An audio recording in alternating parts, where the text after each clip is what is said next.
Next up on the board is happiness is not a destination. So many people speak in terms of, I'll be happy when.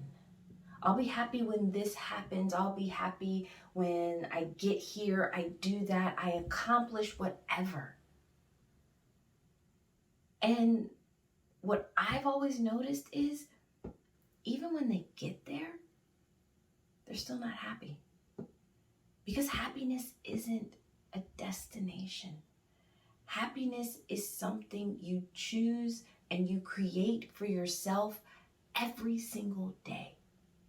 If you want to be happy in your life, then it first starts with you making a choice to do something that makes you happy every single day.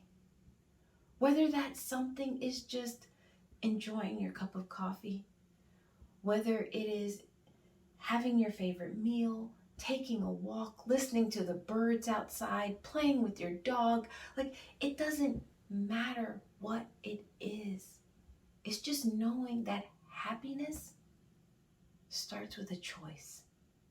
You have to choose to allow yourself to be in this moment, because happiness only exists in the present.